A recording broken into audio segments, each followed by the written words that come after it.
Now, on a few of the debates that are raging about vaccination mandates, starting with one of the strongest ones in the country that technically took effect in New York City today. If you want to eat indoors, work out at a gym, or go to a place like a nightclub, museum, or a pool, you have to prove that you've gotten at least one dose of a vaccine. And technically, businesses have another few weeks to get into compliance here, but some have started already because come September 13th, businesses that aren't following that executive order will start to face fines of $1,000 for a first violation, up to $5,000 for repeat violations.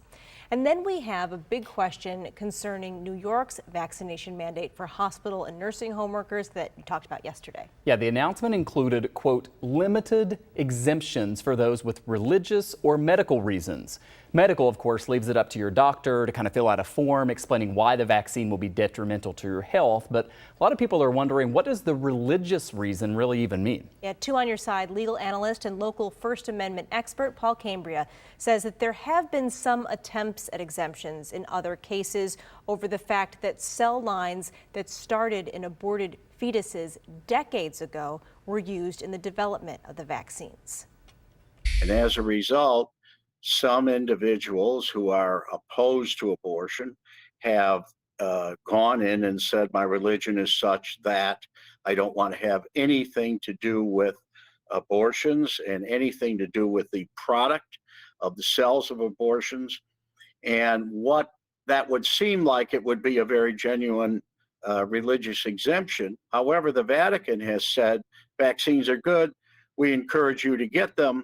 And so various colleges have rejected that kind of exemption by saying, well, it's just a personal choice because even the Pope says it's okay. And finally, a question to our Verify team as well about the vaccination mandate for our troops. Yeah, we're looking into claims that service members who turned down the shot could be kicked out of the military. Here's what we found out.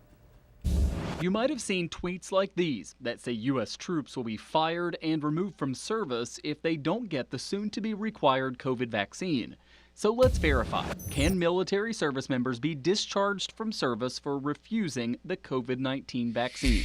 We looked to the military health system and asked two former Navy sailors who are military law experts, Mike Hansel and David Sheldon. And they both said that yes, members of the military can be discharged for refusing to take a required vaccine. The Military Health Service has a list of 17 different vaccines that troops are required to take depending on where they serve. And soon enough, the COVID vaccine will join that list. And even if that happens before the FDA gives final approval, the mandate will be allowed. Our experts say the president will just need to sign a waiver. So what happens if you refuse? In essence, the charge would be you are violating Article 92 by refusing a direct order. And the direct order in this case would be to get the vaccine. That's Article 92 of the Uniform Code of Military Justice under U.S. Code, failing to obey a lawful order. So let's talk punishment. Here's how Mike Hansel explains it. People who fail to follow this order, the risk is at the lower end, they're going to be kicked out. And that can, be worth millions of dollars in retirement benefits, could affect someone's VA benefits, depending on what characterization they get. And at the higher end, they could be court-martialed.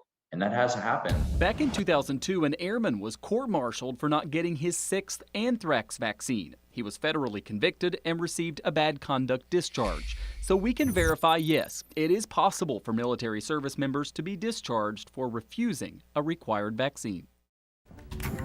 There you have it. That's our town hall for tonight. Thanks so much for being here. We'll see you again tomorrow. Yeah, if you have any questions or comments, the easiest way to get in touch is to text our text line at 716-849-2220. And stay right here. Channel 2 News at 6 is up next.